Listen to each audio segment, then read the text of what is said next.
for that.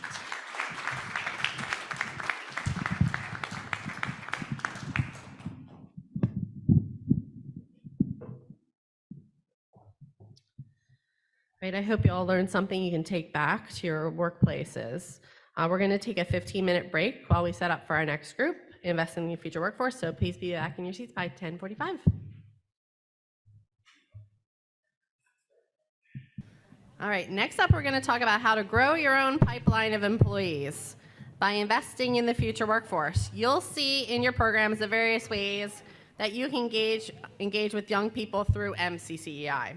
We have our guest speaking program, which puts industry professionals into classrooms to talk to high schoolers about careers in the built environment. We also have our internship program, which if you stick around for the Pathway Awards, you'll get an in-depth look into. But our internship program is a structured career exploration-based program for any company to add on to your existing intern experience. And finally, there's our ACE Mentor program. ACE is an after-school program that pairs industry professionals with high schoolers who then work on a design project together. MCCI is the affiliate director for the Baltimore affiliate of ACE. And with us today as moderator for our Investing in the Future Workforce panel is Darius Johnson. Darius is not only the Northeast Region Director for ACE Mentor, but he is also a former MCCI employee. Darius will have our panelists introduce themselves after him. Good morning, everybody. So, as Jen said, I'm the Northeast Regional Director for the ACE Mentor Program America, also former employee of MCCI. So, this forum, this topic is very near and dear to my heart. I'm also a concrete mason by trade. I grew up in the construction field working through my dad's business when I was 12 years old through now. So another reason why I'm very vested in this topic. And, we also have a great panel, a panel that represents, different facets of the industry from higher education, going to be talking about apprenticeships. We're going to be talking about, what Harkins Builders is doing. So I'm very excited to get this going. So with that being said, I'll let the panel introduce themselves. Panel, please take mic.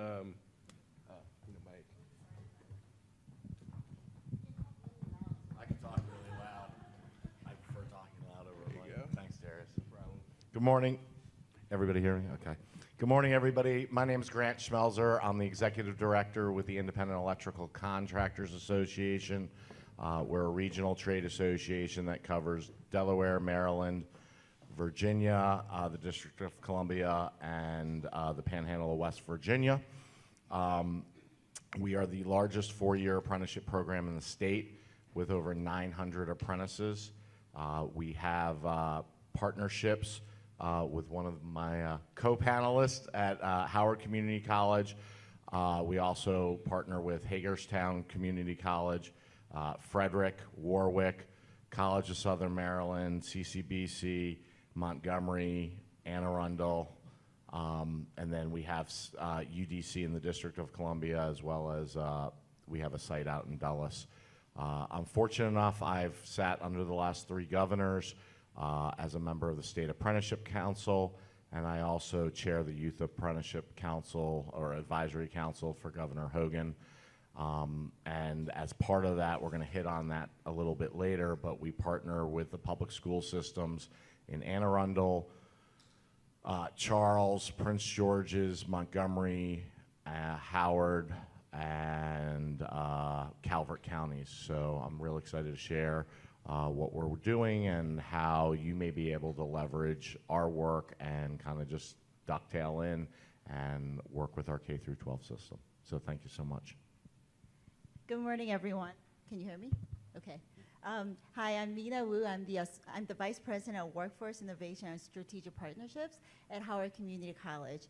And we have a philosophy behind registered apprenticeship programs. We look to our partners like Grant, who has been in this industry of doing registered apprenticeships for a very long time. So the construction industry is very well versed in using the registered apprenticeship model, the earn while you learn model, to get students into the workforce. So we have the traditional apprenticeships where we partner with the people who have been doing it for a very long time, very successfully, like IEC, so electrical, plumbing, and HVAC. We offer those as a related instruction provider with our partners. But what I like to share today with you is the non-traditional apprenticeship programs that we have. So we have a registered apprenticeship program for construction management. One of our success stories actually graduated and is working for Harkins, where students go through the registered apprenticeship model of earn while you learn and go onto the project sites, do all of that while being employed, and after they're done, they stayed employed with that company. So we do that on project management. We call them construction managers because they're not quite high enough, but they get their associate's degree and then they continue on to finish their bachelor's degree.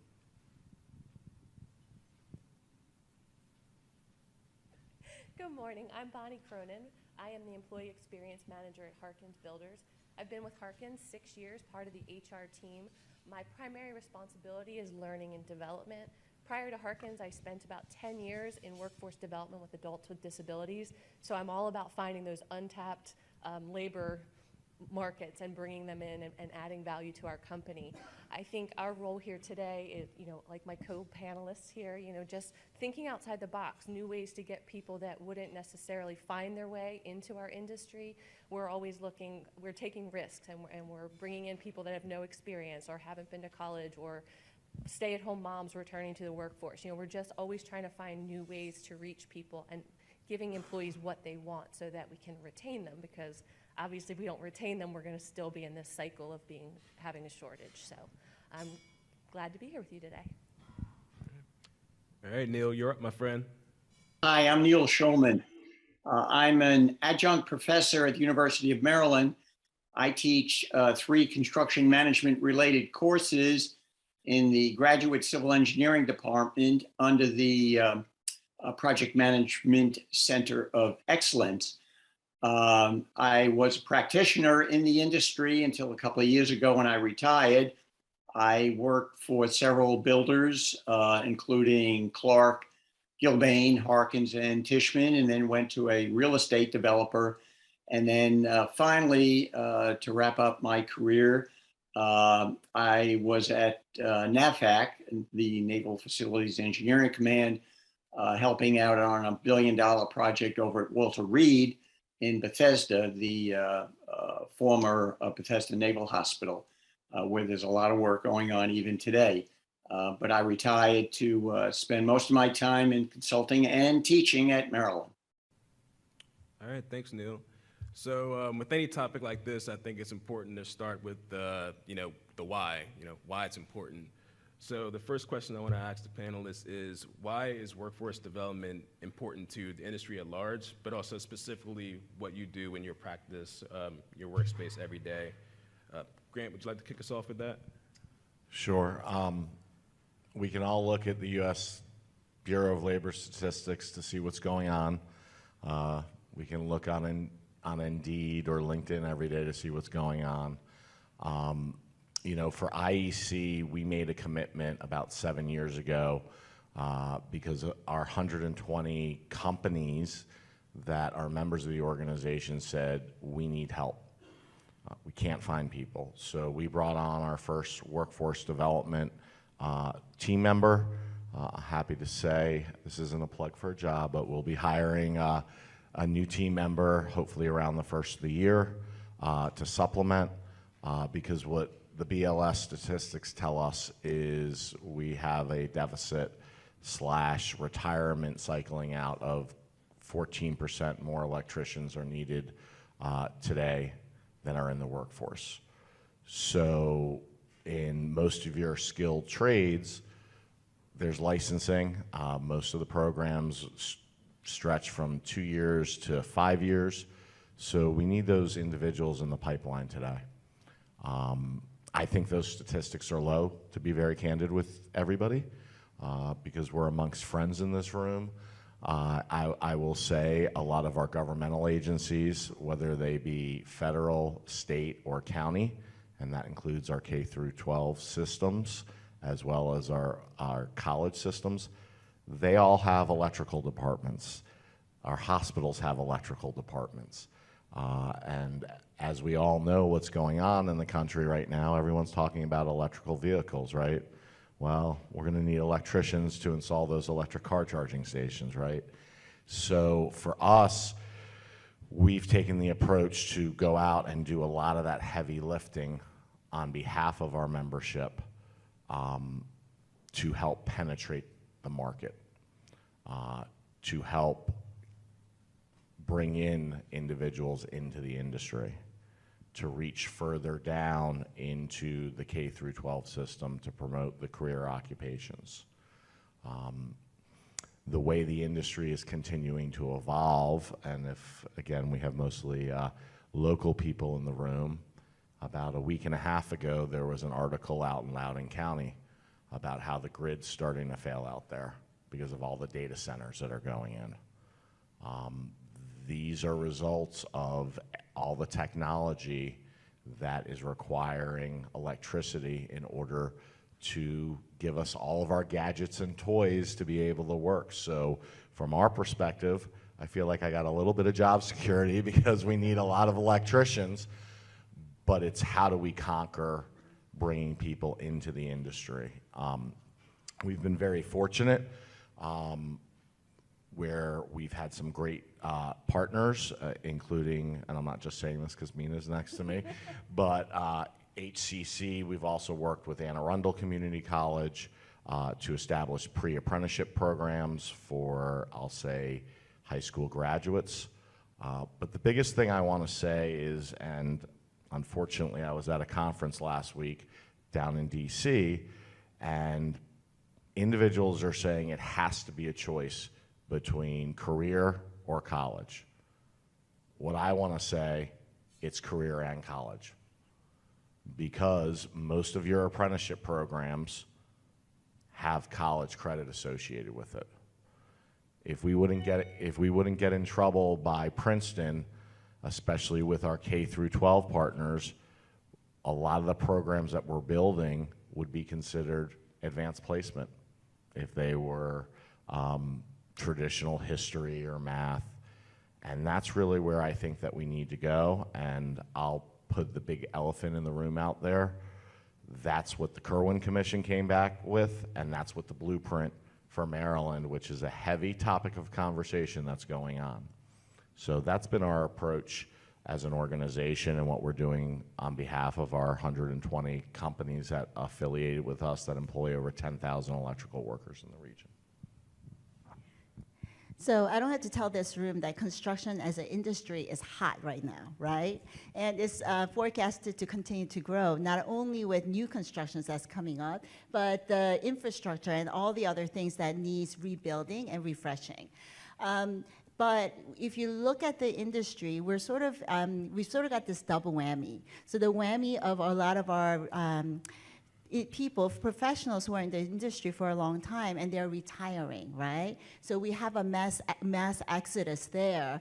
And we in the United States have done a disservice to our students by saying college only, right? For how long have you said, oh, I'm doing this job that's bringing six figures, but you're gonna go to the college, because that's the way you're gonna get to the American dream, right?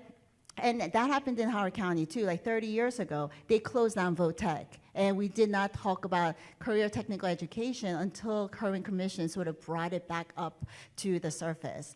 So we not only have the industry professionals leaving due to age, we don't have anybody coming in. And it's taken us this long to sort of say, hey, we have a pipeline problem. Right? So what we're trying to say is, you know, the trade and high skills, just like Grant said, it's not lesser. It is a different type of professional career pathway, one that is very rewarding, one that is very complex, and one that needs to be celebrated more. So that's what we're trying to do. We're trying to change the rhetoric around high-skilled trades to say that it is a professional field worth talking about, and it is not college or trades. It is a different path to a career, and that higher education is very much involved in that. Oh, it's funny you said Howard County 30 years ago closed VOTEC. I was a 1992 Howard County graduate, and I remember that very, very clearly. I also can tell you that back then, nobody really knew what happened at VOTEC. We didn't talk about it. It wasn't exposed as career paths. I think I have a daughter who's 21 right now. Again, she wasn't ever exposed to construction as a career path. And I think that is why we are putting such an emphasis in getting out there to the high schools and the middle schools and helping them break stigmas that it's not just this dirty, dangerous gig. It's a really lucrative, amazing career path that you can have, and you can start early without college. So I think, we're trying to get out there and spread that word around. I think also the Gen Z, they are an interesting group. As I said, I'm raising one. They've been through a lot. They were born around 9/11. They've been through the pandemic. They've been through civil unrest. They've had a lot of interesting obstacles thrown at them, and I think they're looking for more than a paycheck. And that's what, as we're talking about workforce development, what gives them purpose? Where's that sense of belonging, the wellness, the mental health, all those things matter to this group of people. So we can't just look at what their skills are today. We need to really develop how we're approaching them and how we're getting them to stay with our companies. Neil, you have any thoughts on that? Okay, I'll say a few words. The last minute or so, things were breaking up a little bit, but I want to just give a little bit more food for thought for everybody. I think we're all on the same page about recruiting, training, and retaining people.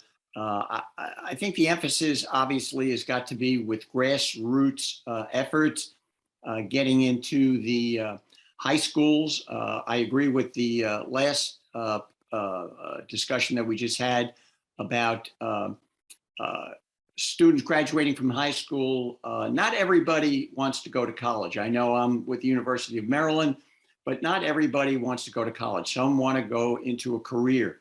So emphasizing the construction industry to these students in high school, I think is important. I know a lot of you are going there, visiting. I know a lot of schools have occupation and industry day. I participate in that. I actually do it at a middle school with 6th, 7th, and 8th graders. Certainly they're not going out into the construction industry, but I want to instill in them what the construction industry is all about. I tell them how you build a stadium or a school that they're sitting in right now. And maybe someday when they get to high school, they're going to remember that and say, you know what? I'm not interested in going to college. I want a career in construction.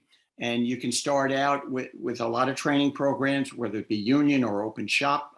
I hear a lot of great people in this room are involved in training, and that's great. You can start out as an apprentice plumber, a plumber, and then a master plumber. And then after that, there's lots of opportunities to go into management or go into your own company through entrepreneurship.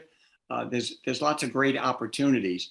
We also need to have more emphasis on going after veterans. Veterans are a great source. I don't know if we're doing enough to get veterans. We need to get more women in the industry. Right now, the male population is about 90% plus. Women are about 10% minus. We need to get that up to at least 80-20 or maybe 75-25. Thank goodness for women getting in the industry to create and fill these voids. It's real important. And the industry right now is busy. In spite of the fact we have high interest rates, 5, 6, 7%. And back in the 80s, it was a lot higher. We're going to cycle through this. Things are going to get a lot busier. We need to get bench strength. We need to build up our forces in this state of Maryland. And the M in MCCEI stands for Maryland. We're in a competitive mode. We compete with other states. We compete with Virginia.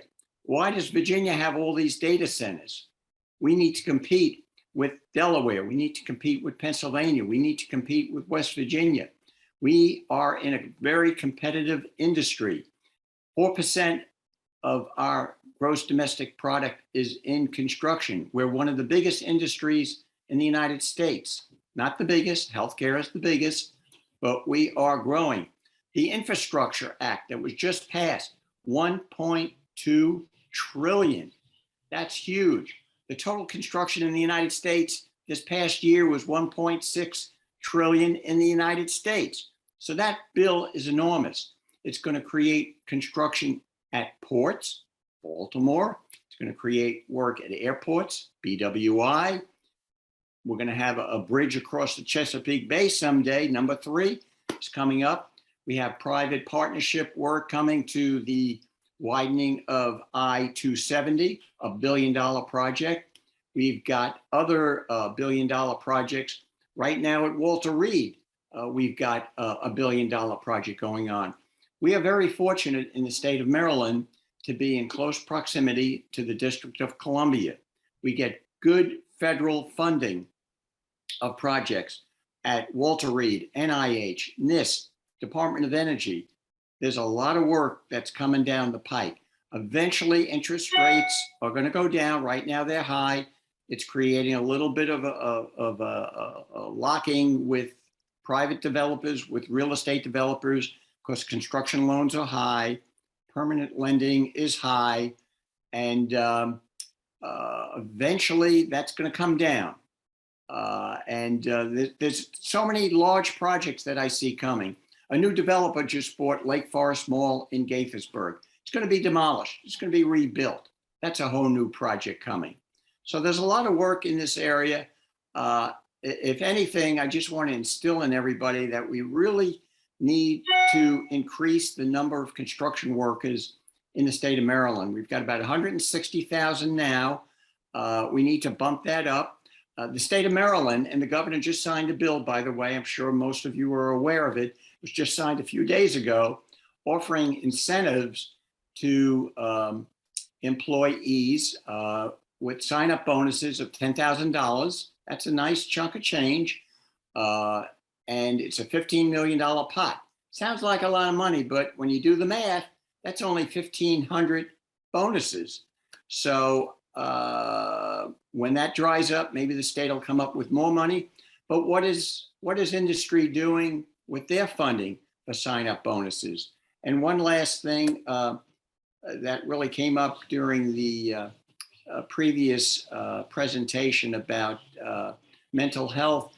We got to show that construction is safe. It's a fun job. We need to have more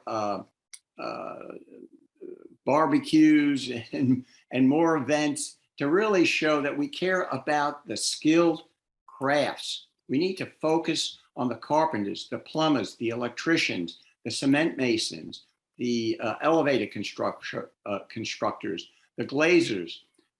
These are the people that build the buildings. I'm in management. A lot of you in this room are in management.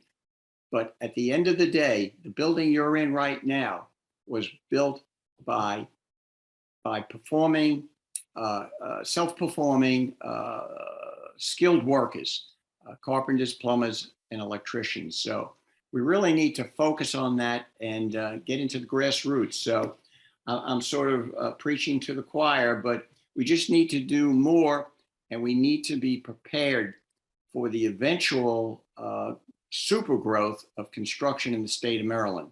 Keep in mind, and I tell all my students, especially on group projects, that construction is a team sport.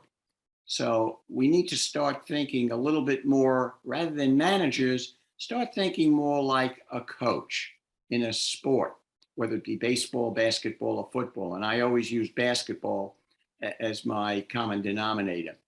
Start thinking more like a coach, mentor people, and really dig down and get with the skilled workers, because they're our bread and butter of this industry. So I hope I gave everybody a little food for thought. For sure. I said there was a lot to unpack just from that first question, so we're going to try and work through it all one by one. So, the first thing I really want to ask you all about, or the second thing I want to ask you all about, we talked about the challenges, obviously one of them being, not getting enough people into the industry. But I want to flip that and focus on the ones who are coming into the industry, because clearly in all of your areas of work, you are seeing some success. So with the folks coming into your college programs, coming into the jobs that you're posting out there, what are you seeing as motivators for them coming into the industry? And then what are you doing in your space to accommodate that? What experiences are you creating for them? Minah, do you want to take that first? So I was at a Maryland Skilled Trades event that was put on by, I think, MDOT, the Maryland Department of Transportation, because they're having a hard time finding, guess what, skilled workforce, right? So they were talking about how they did a snapshot of all the industries and looked at what is the average age that people enter the industry of these skilled trade professions, and it was 30-point-something years old.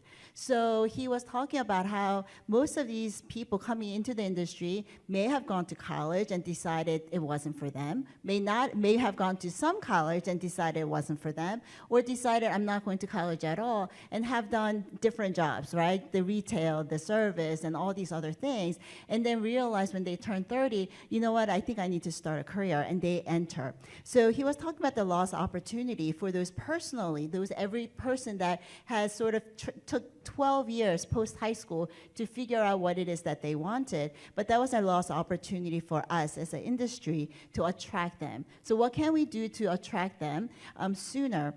And some of the things we found that when we're working with our students is that the students don't have the luxury anymore to go to school full-time. 80% of our students are going to school part-time, and that is because they have to go to work. They have to have a job. So they're either working full-time, going to school part-time, or they have multiple part-time jobs and going to school part-time. And when we opened up registered apprenticeship programs and said, hey, instead of working in the food industry, instead of working in retail, why don't you come and work in the field that you are interested in, go to school for free because the employers will pay for it, and you have a job guarantee at the end. And that, which was a common knowledge for people who were doing registered apprenticeship for a long time, was like, wow, that's like a dream, right? Because what are our young folks worried about? They're worried about, once they get out of college, can I get a job? They're worried about all their student debt that they're going to have to carry, and they have all these insecurities. So they're like, I can get a job, I can go to school for free, and I have a job guarantee, I'm sold. So we're getting people who typically did not get into the industry because of this option. So we just had a graduate reach out to us yesterday because she's a success story at Pizzuto, and they love her so much that they created a 3-minute video profiling her about her experience. So she's a young African-American woman who decided, I want to go to college, but I don't know that any of these directions are the right pathway for me. Found registered apprenticeship, started working with Pizzuto. She's like, I'm the youngest, I'm the only female on the field of all men, right? And she's loving it, right? So I think there's an opportunity to say, hey, here's a different pathway. You show your commitment, and you can attract those diverse talent. We are talking about bringing it down to high school and middle school, and we talk about, when do we lose students, right? If you know, Lego is one of the best-selling toys of all ages, right? And my children grew up building Legos, doing all of that. It's all construction. It's the build environment. And then they lose interest. So why are we losing them, right? We lose females. Why are we losing them? So if we can think about what can we do to change that story, change that narrative, I think we can go and seek out different students, not go to our traditionally, yes, this is a demographic of our workforce, we can go to them, but think outside the box and go, who else can we attract? And when do we need to start that? Darius, I think to your question about what do we do when we bring them in, I think it's all the training and the coaching and the development. Last year we had our first winter internship program, and we brought in 10 winter interns in January. None of them had any experience. One of them wasn't even 18 yet. He had to wait a week till we could actually put him on a job site, which I think we might touch on later. And they didn't know anything, but they were hard workers. So we had to put them with our best lead superintendents. We had to surround them with mentors and coaches to give them lots of feedback. We partnered with ABC Baltimore for them to have 2 days of hands-on training down at the training facility, and we just put all these resources around them, and when their 3-month internship ended at the end of March, we hired 8 full-time. moving forward, once they're with our company for a year, we have tremendous tuition reimbursement. So if they choose to go to college, they're going to get reimbursed 100% if they get an A, 75% if they get a B. That's a huge draw for someone who's trying to make the decision between college and career. You know, they come in and then there's this wonderful benefit if it's a good match. So I think for us, it's been putting the resources into training, and then them knowing that there's this, they can go to college if they want, and we try so hard, and I will give our executive team props on this, is we help them with career paths. They know this isn't a dead-end job. Nothing at Harkins is a dead-end job. There's a path for everybody, and we really leverage their strengths to find what makes sense for them. So I think communicating that from day one goes a long way with our new hires. Gotcha. Grant, you want to take a stab at it? Yeah, so I'll say the electrical industry is somewhat fortunate because all these conversations that are going on in the country, a lot of it centers around the electrical industry. Part of the electrical industry is your security. We call that low voltage.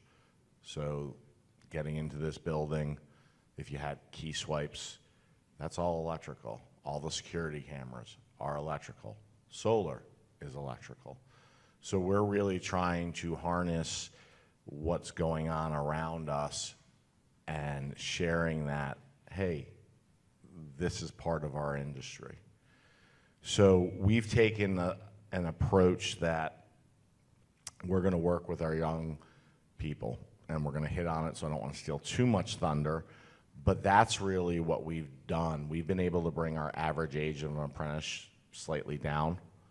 We continue to grow that program, and I believe that's going to be our answer for the state. Because what the blueprint says is 45% of high school graduates by 2030 need to have an industry-recognized credential. Unfortunately, most of our career and technology education centers, CTEs, a lot of them are full. So there's no room to expand training opportunities. I believe we as the private sector, and I'll say some of our governmental agencies, partners, have the opportunity to help our K through 12 system meet those goals. We have a 30,000 square foot facility in Laurel. Our hope is next year we'll actually be running 2 of these high school classes.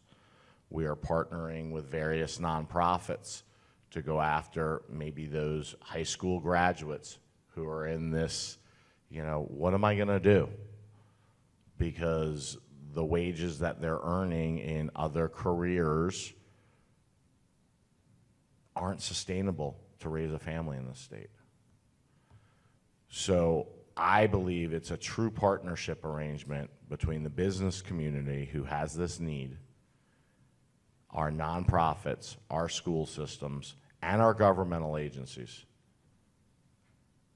Because at the end of the day, our governmental agencies, whether they be local, county, state, or even federal, we're all in this together.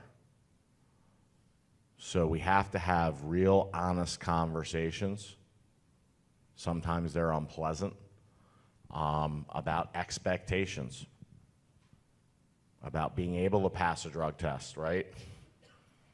About having a driver's license, about, it's great that you have a driver's license, but you can't get a car. That's why I believe what the governor has just signed, I think that's a good first step. I would tweak it a little bit if I had my druthers. Because those are real problems, right? Especially when you're in the urban areas. You could have multi-generations that nobody in that family has ever had a driver's license. And I think the state is putting a lot of resources, and I expect with the new administration coming in, those resources will grow. But we're having those real honest conversations. And that to me is the most important step to making a difference, because we just can't think about Maryland. We live in a regional economy. And if you're in the HVAC world, the electrical world, plumbing, it's licensed occupations. We have reciprocity with many of our neighboring states.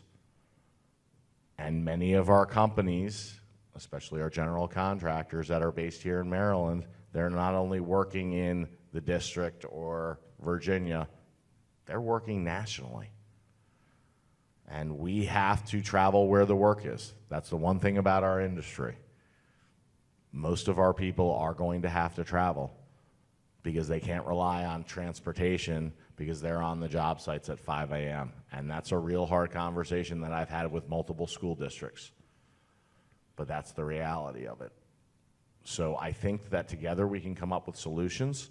I think our governmental partners are hearing us as an industry, and I'm not going to take credit for it. Our workforce development manager came up with this, but we came up with a hashtag. It's hashtag hire, spelled H-I-R-E, education. We're hiring and we're education. Our members are hiring. So I think there are some unique approaches, and hopefully today each one of you walks away with food for thought, and collectively, and that's again part of MCCI's role, is getting us together and working together so we're not replicating a lot of things. Neil, do you want to jump in? Sure. Something that just crossed my mind as I was listening to all the panelists is I did an experiment about 2 weeks ago pretending that I was a high school graduate, not really interested in college for a 4-year BS degree. And I explored the community colleges in the state of Maryland. It's a fantastic resource. I know we've got one panelist from Hartford Community College, but there's great community colleges in this state. And I'll give you an example of what I found. We've got Montgomery College, we've got Prince George's County Community College, Baltimore City Community College. We've got over 20 community colleges, Frederick Community College, that have construction building trades type courses. So I went into Montgomery College as an example and looked up their non-credit courses in the building trades. And I was very surprised to find over 21 courses. You could learn about plumbing, electrical, even green construction, which, by the way, green construction is another avenue that's really getting some traction with solar panel farms, wind farms, and in Maryland, it's big time. But I really was very surprised to find these courses, and I'm just wondering if we can get a little feedback. Are we following the students that take these courses who are interested in becoming an electrician or a plumber at these non-credit programs at these community colleges? Are we following them to sort of grab them on to getting to work in the industry? I don't know, but I was very pleased to find all these courses. There was even one about green construction. And, not everything is high tech in construction. Not everything is robotics. But I did read recently about a big solar farm in Maryland that was built with skilled workers. But, after all these panels were built, and it was acres and acres and acres, they had to be cleaned. And they did use robotics to clean all these panels so that they were high efficient in creating electricity from sunlight. So there is a way to mingle human resources with high tech and robotics, but I'd be interested in seeing if anybody has any feedback on what these community college non-credit courses are all about.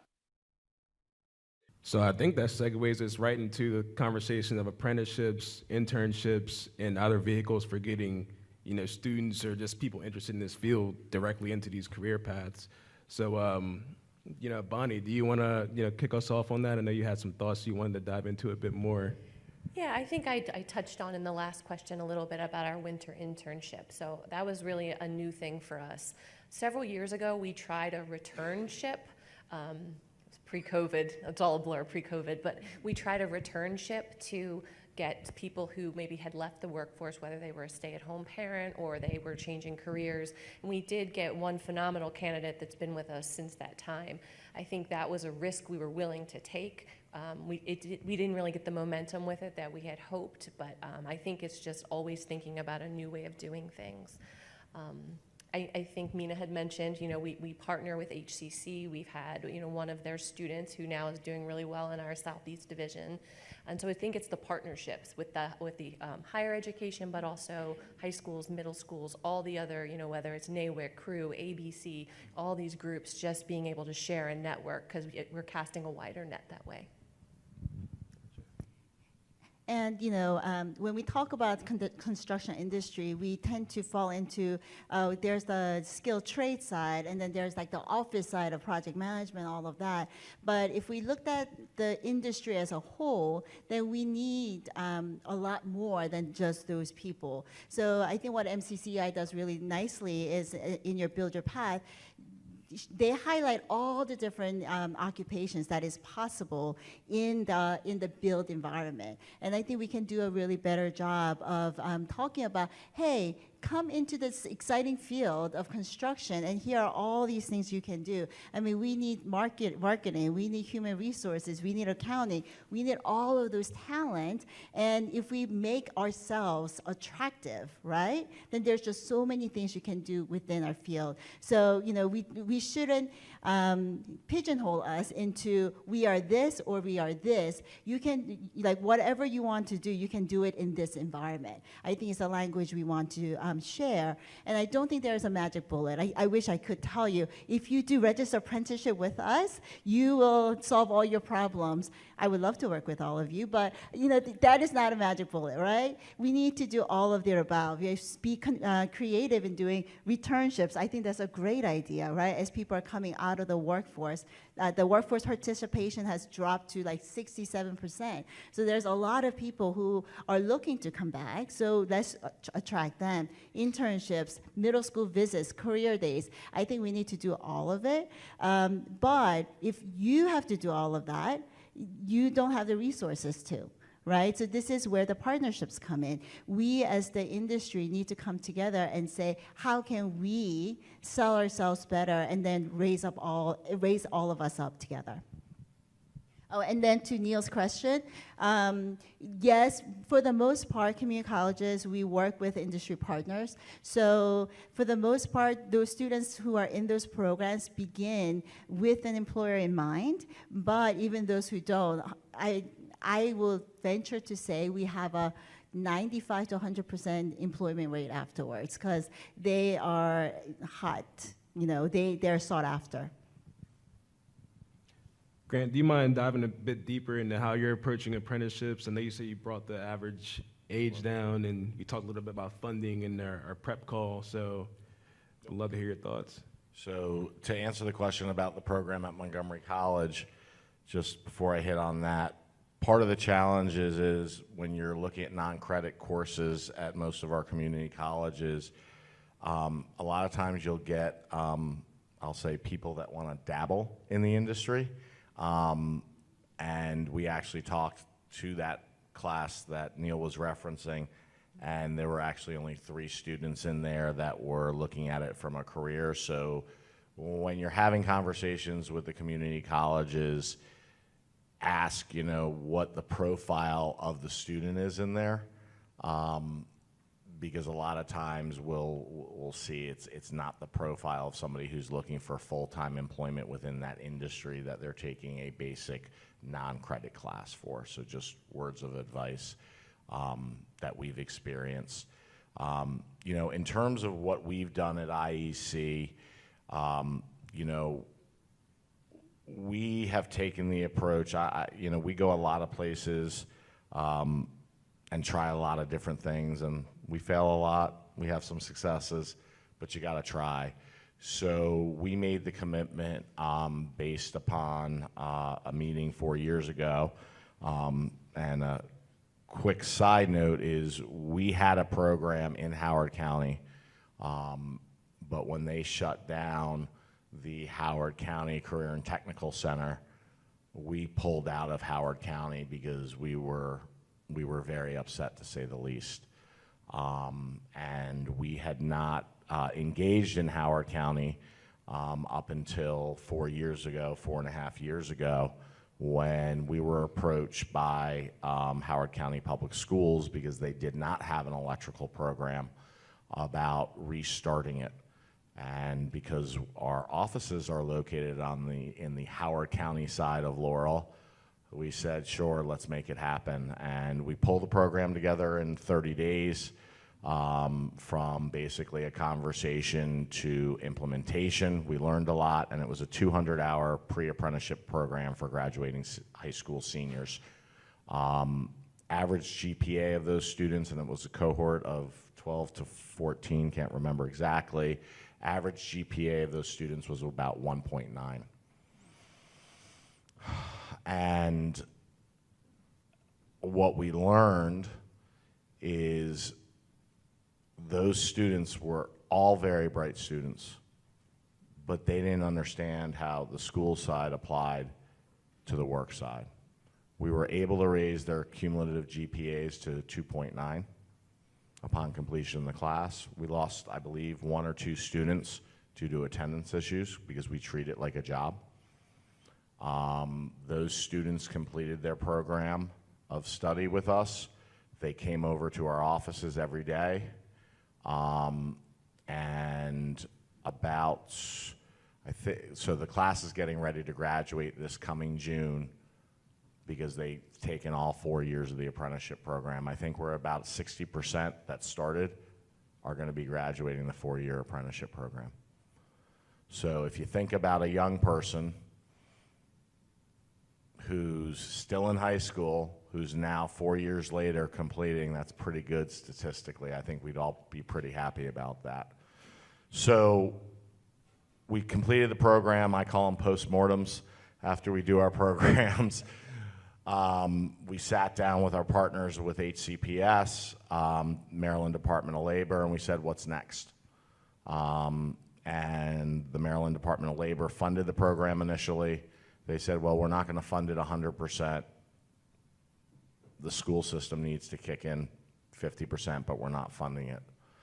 Well, we had a full year to actually get prepared for the class. So I will say what they did say is we want a plan of how this is going to self-sustain itself after completion.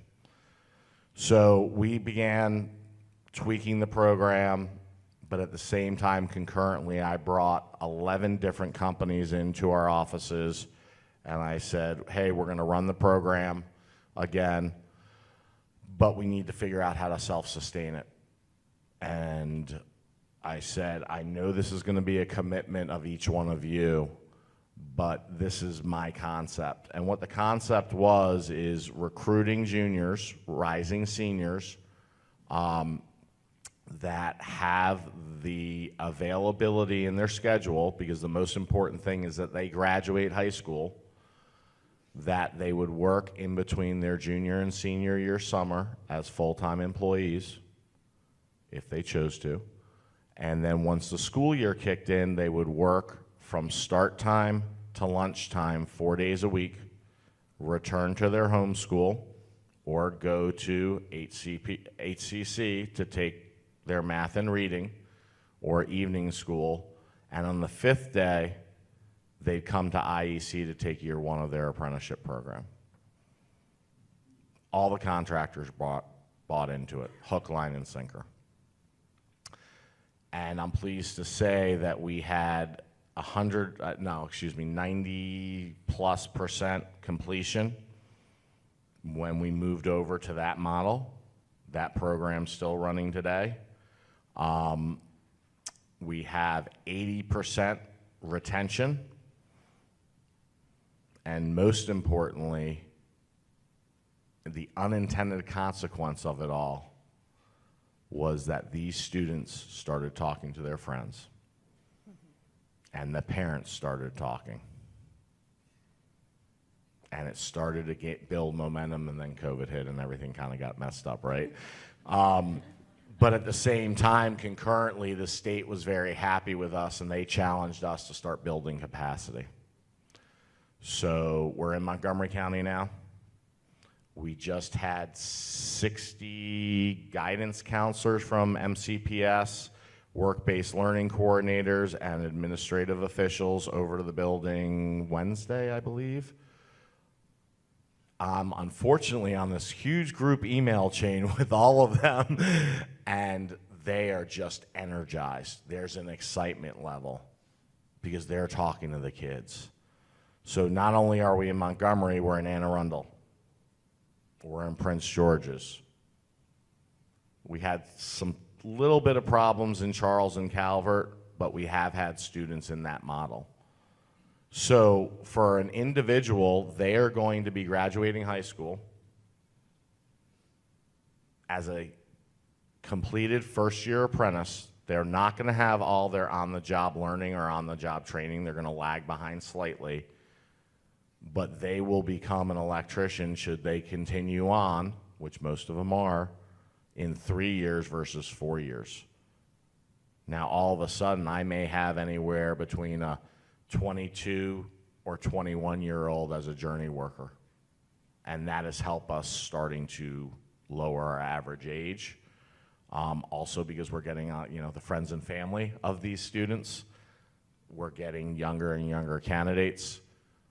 My goal for our organization is to have 100 high school seniors in this program across the state.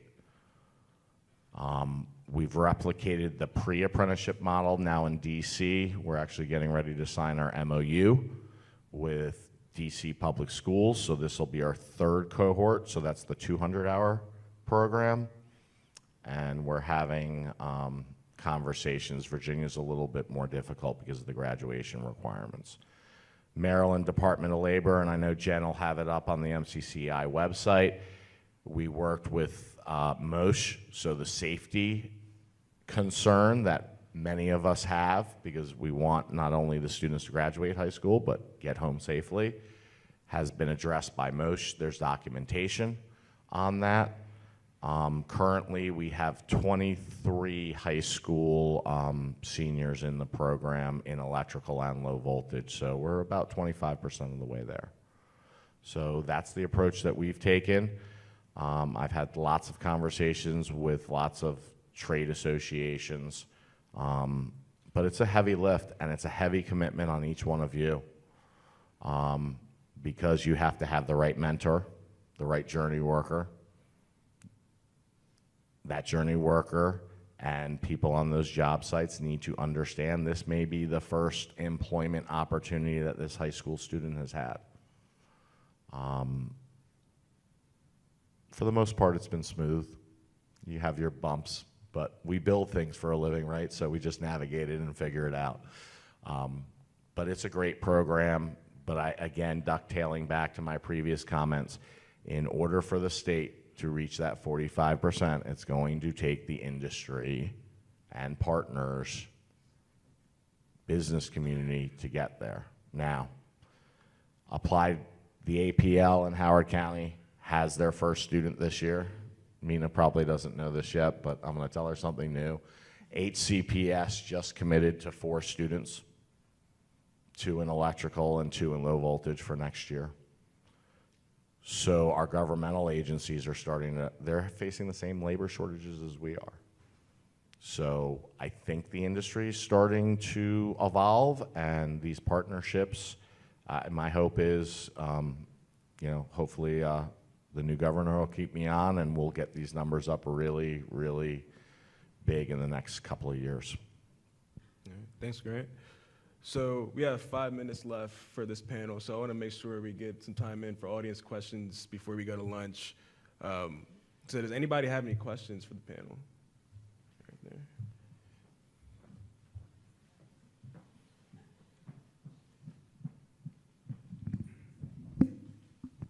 Thank you. I just have a quick question. I know that in the construction industry, we face a negative stigmatism, and we're trying to fight that every day. The biggest thing is not I mean, obviously educating the young people is very important, but how do we reach out to the parents and educate them? As we mentioned earlier, that was in 1992, they took away all the voc techs in pretty much the state of Maryland, and now these are the parents that are then now raising their children, and so they have not been made aware of how lucrative not only the construction industry can be, but that there are other pathways outside of just going through the typical four-year university. So, thank you. So if I can chime in.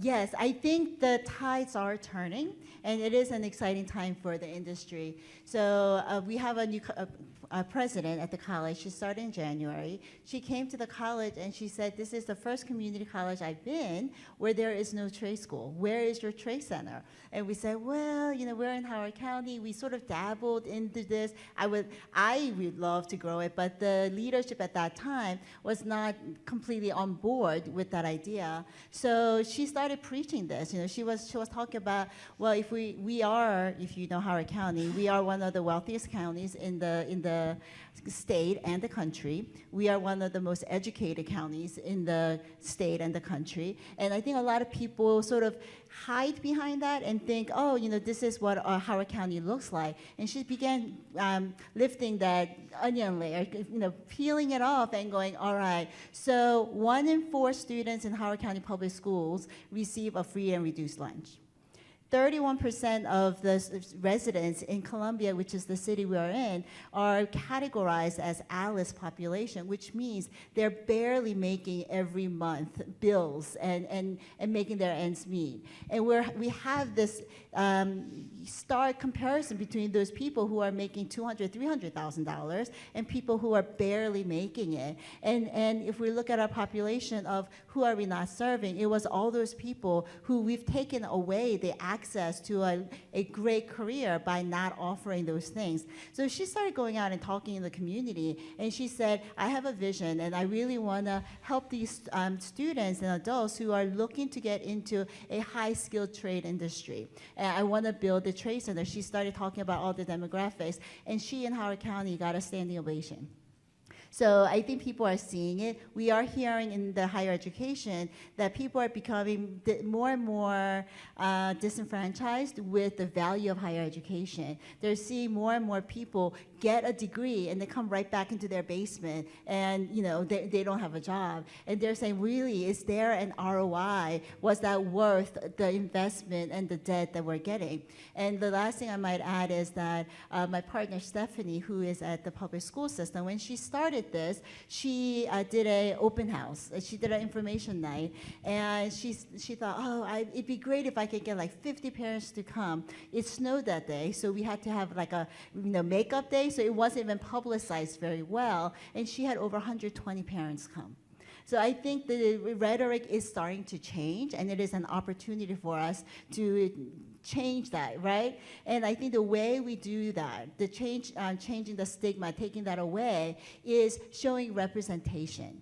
We need people who look like the people we want to attract into the industry. So we need to have minorities. We need to celebrate our females in the construction and have them be the champion and the spokespeople when they go out.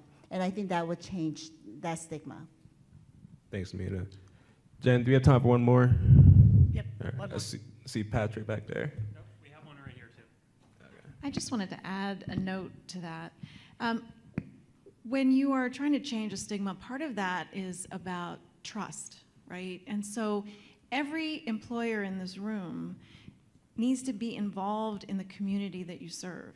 So if you are participating in the school functions, if you are attending events that are speaking to those parents, speaking to those students, then they start to understand the value and the importance of the work you do, and that they can trust that if they put their children in your hands, that you're going to help them grow and have a successful career. So getting involved is important. Every school system has work-based learning professionals to work with employers and connect you with students and parents, and they hold events and they beg employers to come and speak. They want employers to invite students to come tour your facilities so that they get a sense of what's happening and how your work environment is. So also those internships and programs that you're offering, making sure that those are announced in these schools. So you are in as much control over the change in the narrative as any one of these panelists are.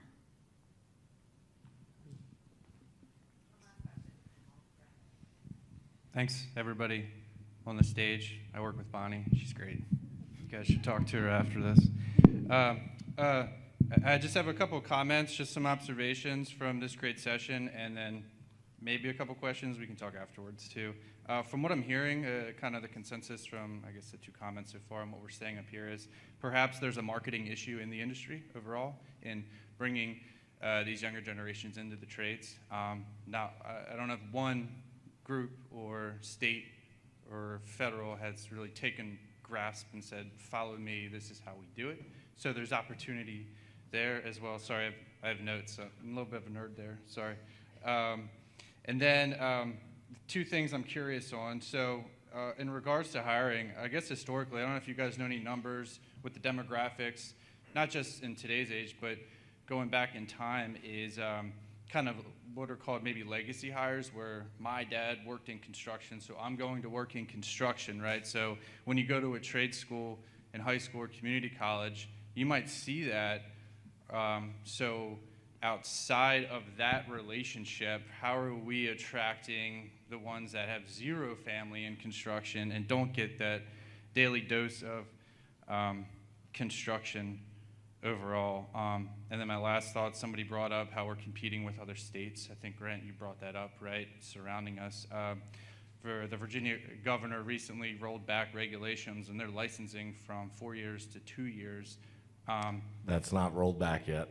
Not yet. He's And recommending. it's not going to happen. Okay, well, okay, so maybe we can talk about that separately. But I'm just curious what effect that could have on the industry, and But those are my thoughts, and anybody can comment. Yeah, I mean, thank you. So to your question, when you have the building trades unions, ABC, IEC, on the merit shop side, all collectively yelling and screaming, it has to go through a 18-month process in order for it to potentially be rolled back, and I think we're in pretty good position where it won't be. In terms of the marketing, I mean, I think that's really where I'll say the volunteer leadership of MCCI and Jen and the team on staff, that's, when I first met Jen, that's kind of was her vision. And picked up the phone, emailed me, called me, hey, you need to get involved in this. So I think we're consolidating in a sense of trying to work to continue to do our work as individual organizations, but from a bigger picture standpoint, the role when MCCI was created, and like I said, Jen and the team are really kind of taking the bull by the horns. The other thing, and this is reality, and I'll apologize before I say this, is, getting to those parents / adults in the children's lives by having this college credit,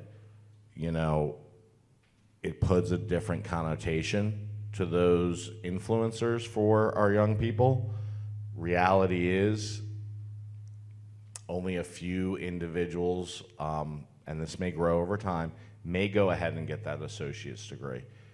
But just the sheer recognition, and we're waiting for MHEC to approve ours with Howard right now, just that recognition of being able to get college credit towards that associate's degree, I think that's really helping us. And I've always said that that's a big thing. And we were at Montgomery and CCBC, and it's taken me a long time to get other institutions, and there's still a couple throughout the state that it's difficult because I'll say the higher ups within those colleges just don't see the validity to it. So we still got a ways to go.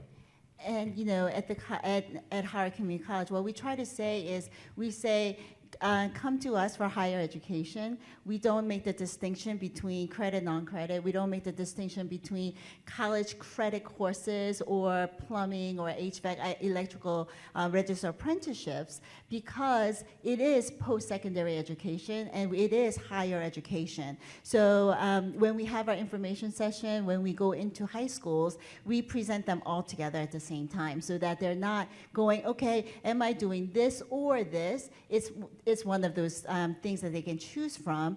And we are working on an agreement where once they finish the 4 years, they will get awarded 28 college credits so that they are encouraged to continue. And we're doing that because we recognize the higher level of learning that they are doing in this program.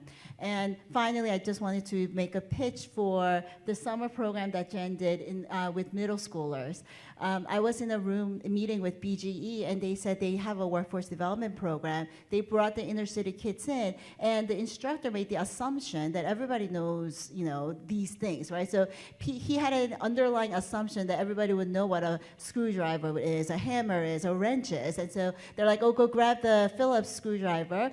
Half the class did not know what that was, right? So having these fun camps in middle school where they're exposed to this, I think will help us move away from legacy hiring, because all of us probably knew someone who introduced us to something and we are where we are, but we need more than that. So how can we get out of it? And I think having those summer camps and experiences where we provide that, where they're not getting it at home, is going to help bolster the industry.